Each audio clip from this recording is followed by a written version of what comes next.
Assalamualaikum warahmatullahi wabarakatuh, sahabat semua. Saat ini kita ada di Gunung Tidar yang berlokasi di daerah Magelang ya, Om ya, Magelang. Dan kita di sini ingin mengunjungi sebuah makam tokoh pembawa ajaran Islam ke tanah Jawa, yaitu Syekh Subakir. Syekh Subakir merupakan seorang ulama Wali Songo periode pertama di bumi Nusantara. Dia sengaja dikirim oleh Khalifah dan Kesultanan Turki Utsmaniyah, Sultan Muhammad I, untuk menyebarkan ajaran agama Islam di wilayah Nusantara, yaitu di Indonesia.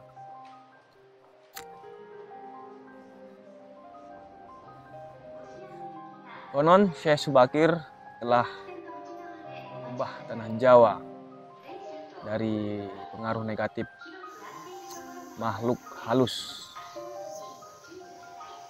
saat awal penyebaran ajaran Islam di Nusantara. Dimulai saat Sultan Muhammad I bermimpi mendapatkan wangsit menyebarkan dakwah Islam ke timur Asia. Adapun sebaliknya diharuskan berjumlah 9 orang. Jika ada yang pulang atau wafat, maka akan digantikan ulama lain asal tetap berjumlah 9. Sehingga dikumpulkan beberapa ulama terkemuka dan dari seluruh dunia Islam waktu itu.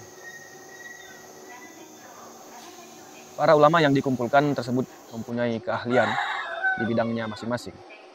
Yang ahli tata negara, berdakwah, pengobatan, serta ruqyah dan lain-lain. Lalu dikirimlah beberapa ulama ke Nusantara atau ke tanah Jawa secara khusus begitu.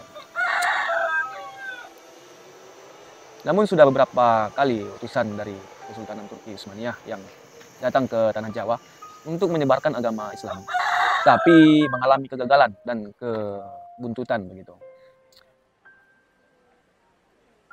Nah, teman semua, penyebabnya adalah masyarakat tanah Jawa saat itu sangat memegang teguh aliran kepercayaan turun secara turun-temurun begitu ya. Sehingga para ulama yang dikirim untuk mendapatkan halangan, meskipun berkembang, tetapi ajaran agama Islam hanya dalam lingkungan skala kecil saat itu, tidak bisa berkembang secara luas, teman-teman semua.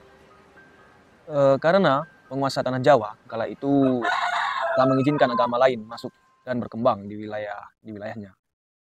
Kala itu Pulau Jawa masih merupakan hutan belantara, angker dan dipenuhi makhluk halus dan jin-jin yang sangat jahat. Lalu utusan Syekh Subakir, ulama asal Persia yang ahli dalam meruqyah atau ekologi serta meteorologi dan geofisika ke tanah Jawa. Beliau diutus secara khusus menangani masalah-masalah gaib dan spiritual yang dinilai telah menjadi penghalang diterimanya ajaran Islam oleh masyarakat Jawa ketika itu. Dengan harapan dia bisa berhasil menyebarkan agama Islam di tanah Jawa. Berdasarkan babat tanah Jawa, sesampainya di wilayah Nusantara, Syekh Subakir yang menguasai ilmu gaib dan dapat menerawang makhluk halus itu mengetahui penyebab utama kegagalan para ulama pendahulu karena dihalangi oleh jin dan makhluk halus. Bahkan para jin, denemit, dan gelembut tersebut bisa merubah wujud menjadi ombak besar yang mampu menenggelamkan kapal berikut penumpangnya, yang menjadi angin puting beliung yang mampu memporak-porandakan apa saja yang berada di depannya. Selain itu, para jin kafir dan bangsa lelembut tersebut juga berubah wujud menjadi hewan yang mencelakakan para ulama pendahulu tersebut. Untuk mengatasi hal tersebut, Syekh Subakir sudah membawa batu hitam dari Arab yang telah dirajah lalu dengan nama Rajah Aji Kala Cakra tersebut dipasang di tengah-tengah tanah Jawa yang di puncak Gunung Tidar, Magelang. karena Gunung Tidar tersebut sangat dipercayai sebagai titik sentral atau pakunya tanah Jawa kala itu. Efek dari kekuatan goib suci yang dimunculkan batu hitam tersebut menimbulkan gejolak yang tak biasa. Alam yang tadinya cerah dan sejuk, matahari bersinar terang, damai dengan kicau burung, tiba-tiba berubah menjadi drastis selama 3 hari 10 malam. 3 hari, 3 malam maksud saya. Cuaca mendung, angin bergerak cepat, kilat menyambar menimbulkan hujan api di mana-mana. Gunung-gunung bergemuruh tiada henti. Lelembut serta setan maupun siluman yang tinggal di sana melarikan diri untuk menyelamatkan diri dari kekuatan Syekh Subakir tersebut. Jin, peri, banaspati, kuntilanak hingga jai langkung semua hanyut dalam air karena tak kuat menahan panasnya pancaran batu hitam tersebut. Maka makhluk halus yang masih hidup pun terpaksa mengungsi ke lautan. Sebagian jin lainnya mati akibat hawa panas dari tumbal yang dipasang Syekh Subakir tersebut. Melihat hal itu, konon penguasa tanah Nusantara yakni Sabda Palon, raja bangsa jin yang telah berusia 9.000 tahun, bersemayam di puncak gunung Tidar terusik. Kemudian dia keluar mencari penyebab timbulnya hawa panas bagi bangsa jin dan lembut tersebut. Sabda Palon lalu berhadapan dengan Syekh Subakir. Sabda Palon lalu menanyakan maksud dari pemasangan batu hitam tersebut. Sang ulama kali itu menyatakan dia sengaja menancapkan batu hitam untuk mengusir bangsa jin dan lembut yang mengganggu upaya penyebaran ajaran Islam di tanah Jawa oleh para utusan dari Khilafah Turki Utsmaniyah. Setelah terjadi perdebatan yang panjang, akhirnya mereka segera mengadu kesaktian. Pertempuran antara keduanya terjadi selama 40 hari, 40 malam, yang membuat tanah Pulau Jawa saat itu terguncang keras dengan cuaca badai kilatan yang sangat besar. Sabda Palon, yang juga dikenal sebagai Ki Semar, Badranaya, sang dayang tanah Jawa, ini merasa kewalahan dan menawarkan perundingan. Hal itu dilakukan lantaran kesaktian wali utusan Allah memang tak bisa dikalahkan begitu saja. Sabda Palon mensyaratkan beberapa poin dalam upaya penyebaran Islam di tanah Jawa. Isi kesepakatan antara lainnya itu Sabda Palon memberi kesempatan pada Syekh Subakir beserta para ulama untuk menyebarkan ajaran Islam di tanah Jawa, tetapi tidak boleh dengan cara memaksa begitu. Kemudian Sabda Palon juga memberi kesempatan kepada orang Islam untuk berkuasa di tanah Jawa, raja-raja Islam, namun dengan catatan para raja Islam itu silakan berkuasa, namun jangan sampai meninggalkan adat istiadat dan budaya yang ada seperti itu. Silakan kembangkan ajaran Islam sesuai dengan kitab yang diakuinya, tapi biarlah adat dan budaya berkembang sedemikian rupa. Syarat-syarat itu akhirnya disetujui oleh Syekh Subakir agar dia bisa menyebarkan ajaran Islam dan dengan tenang begitu.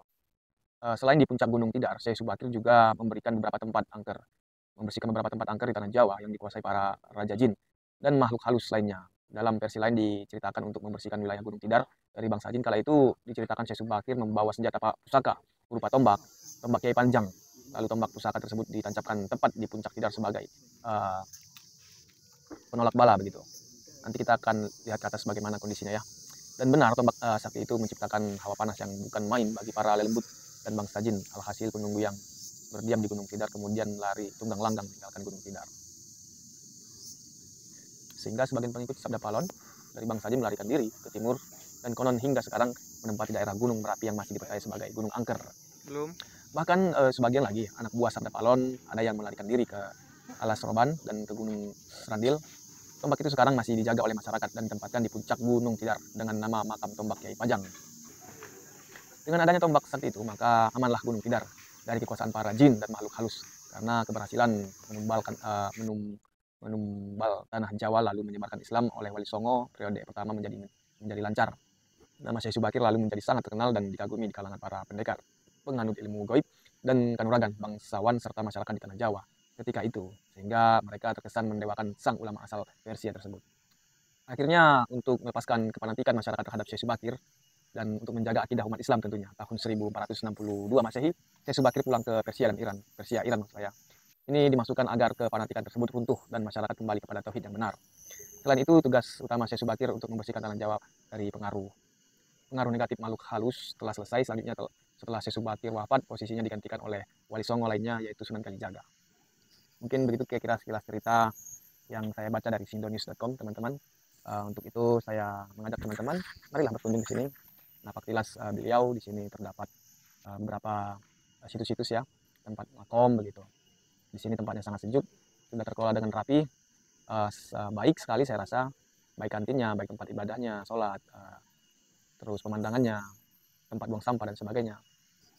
Serta tidak jarang tadi ada beberapa turis yang lewat menikmati suasana yang sangat sejuk ini. Untuk sampai ke sini kita harus melewati sekitar 400-an tangga ya, anak tangga. Yang ini tentu membuat jantung kita terus berdebar dan dipompa sehingga semakin sehat.